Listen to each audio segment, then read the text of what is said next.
പിണറായിയോട് ഈ മാധ്യമ ശൃംഖലകൾക്കെല്ലാമുള്ള വിരോധം പറഞ്ഞാൽ പറഞ്ഞത് നടപ്പിലാക്കും.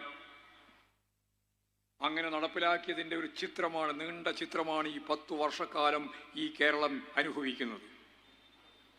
അതിലേറ്റവും പ്രധാനപ്പെട്ട ഒന്നാണ് നാഷണൽ ഹൈവേ. വേണ്ടെന്ന് പറഞ്ഞ് മടങ്ങിപ്പോയവരാണ്. തിരിച്ചു കൊണ്ടുവന്നിട്ട് പറഞ്ഞു, ഞങ്ങൾക്ക് നാഷണൽ ഹൈവേ വേണം, 45 മീറ്റർ ഭൂമി ഞങ്ങൾ എടുത്തു തരാം. ഉമ്മൻചാണ്ടി പറഞ്ഞു, ഭൂമി ഏറ്റെടുക്കാൻ പറ്റില്ല, പോയിക്കോ.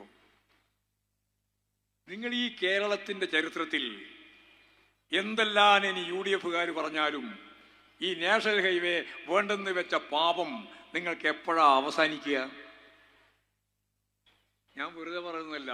അന്ന് ആ ഭൂമി ഏറ്റെടുത്ത് കൊടുത്തിരുന്നുവെങ്കിൽ നമ്മൾ ഒരു പൈസ കൊടുക്കേണ്ടിയില്ല. കാരണം ഇന്ത്യയിലെ ഒരു സംസ്ഥാനത്തോടും നാഷണൽ ഹൈവേ അതോറിറ്റി ഒരു നയാ പൈസ ഭൂമി ഏറ്റെടുക്കാൻ വേണ്ടി വാങ്ങിയിട്ടില്ല. പക്ഷെ കേരളത്തിൻ്റെ പകയും കൂടി ഉണ്ടല്ലോ. അവർ പറഞ്ഞു, ഭൂമിക്ക് വലിയ വിലയാണ്, നിങ്ങൾ ഭൂമി ഏറ്റെടുത്ത് തരണം. ഭൂമി ഏറ്റെടുത്തുകൊണ്ട് കൊടുക്കാൻ നമ്മൾ നിർബന്ധിതരായി.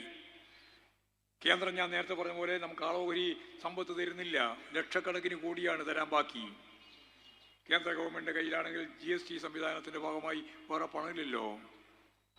അപ്പോൾ നമ്മൾ പറഞ്ഞു, ഗത്യന്തരില്ലാതെ അപ്പോൾ വിലപേശിയിട്ട് പറഞ്ഞു, ഞങ്ങൾ തരാം, ഒരു ഭാഗം തരാം, ഇല്ലെങ്കിൽ പിന്നെ നാഷണൽ ഹൈവേ ഇല്ല. അപ്പോൾ സമ്മതിച്ചു, എഗ്രിമെൻ്റായി. നമ്മൾ കൊടുത്തു 5688 കോടി രൂപ കൊടുത്തു. ആരാ കൊടുത്തത്?